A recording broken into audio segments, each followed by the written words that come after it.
Anthony Christopher Woods.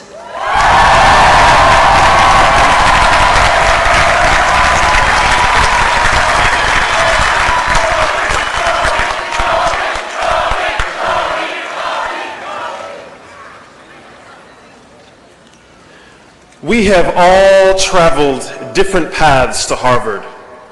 My journey began in the desert heat of Iraq. Months after graduating as a lieutenant from West Point, I took charge of 17 soldiers and led them to that war-torn country. It didn't take long for me to confirm that my 3 hours of Arabic language training weren't going to get me very far. Like many of you, I had very serious questions about the legitimacy of this war. These questions grew louder on days when tedium and toil turned into chaos and tragedy. I remember the 27th of July, 2004. Earlier that day, I spoke with 24-year-old Sergeant DeForest Talbert about his 2-year-old son. 3 hours later, I stood next to his lifeless body and questioned why he made that sacrifice. One day in September of 2004, 4 of my men would tempt fate and survive. I watched in what felt like slow motion as the blast of a roadside bomb engulfed their vehicle. Later, I would wonder if next time we would be as lucky. On the 11th of October 2005, I responded to the scene of a suicide bomber who violently ended his life and the lives of 40 others at a local market. I wondered if the media would portray the victims as individuals with families like Sergeant Talbert, or would their fate be presented as a cold statistic?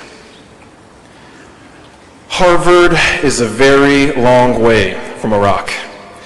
The Army sent me to the Kennedy School in the summer of 2006, and I welcomed the break from the battlefields of the Middle East. At Harvard, I soon found myself engaged in a battlefield of ideas. Questions shifted from my personal experiences to the universal. Will we ever reverse the tide of global climate change?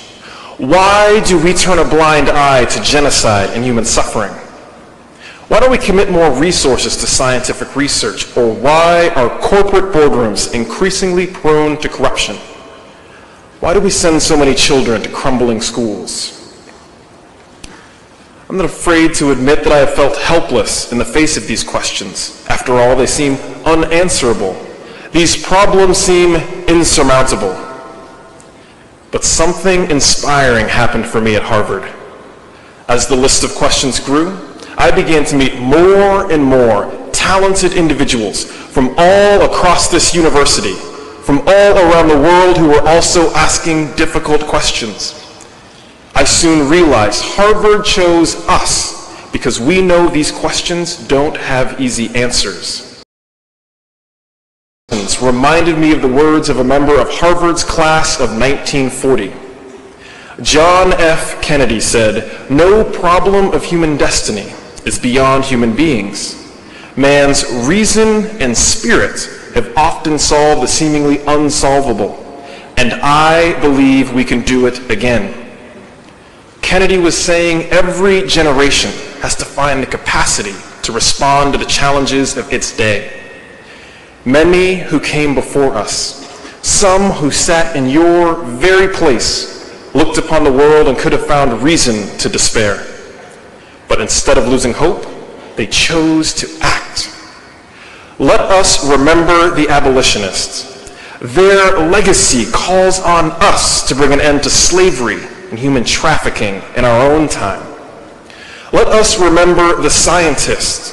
Their eradication of polio and smallpox inspires our effort to cure cancer and HIV/AIDS. Let us remember those who ended apartheid in South Africa. Their struggle shows us how to stand up for human rights for the citizens of Tibet. And let us also remember the students of our parents' generation. Some of them fought to end the war in Vietnam and hoped the United States would never again wage a war of choice. The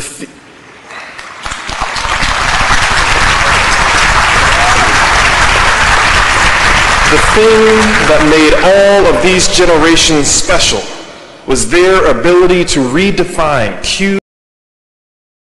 Instead of responding to questions with answers, they responded with actions. They left a legacy that compels each of us to do the same. We have no choice but to follow their example.